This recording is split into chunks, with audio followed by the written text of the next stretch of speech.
I'm back doing some compound inequalities. So we do have this compound inequality right here. So we are told that we have to get an answer that represents something with this as well as something with this.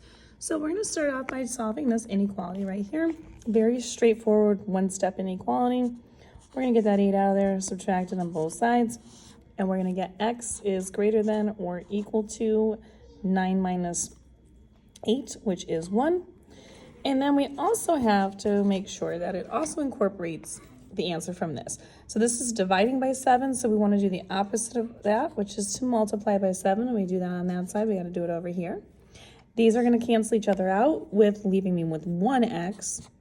And this is less than or equal to 1 times 7, which is 7.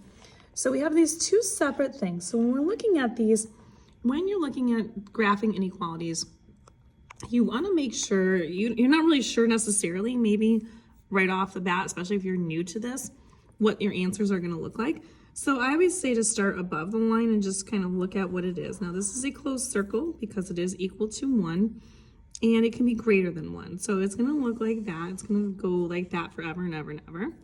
And then over here, it's going to equal 7 possibly. So I'll just do this actually, make this longer. So we're going to go to 7, put a closed circle right there, and then it also will be less than that. So we're going to have this arrow pointing in this direction. Now, on a compound inequality with an AND statement like this, it has to represent this and that. So the only answers that are possible are going to be the possible answers right here in this overlapping section. So this point over here to this point are my only pieces that are acceptable answers. Anything outside of those realms are not going to be accepted.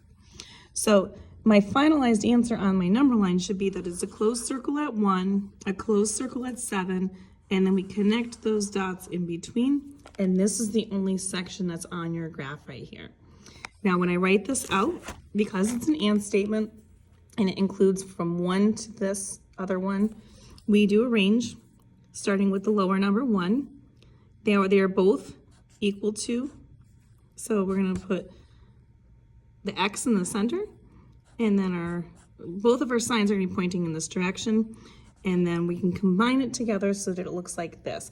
So the x represents anything that's equal to 1 or greater to up to 7 and including 7, and any of those answers would be possible. And then when I go to do set notation for this one, I do the brackets, and then I would say x real such that, and then I replace that statement that I just wrote in here in the brackets, and then close the brackets.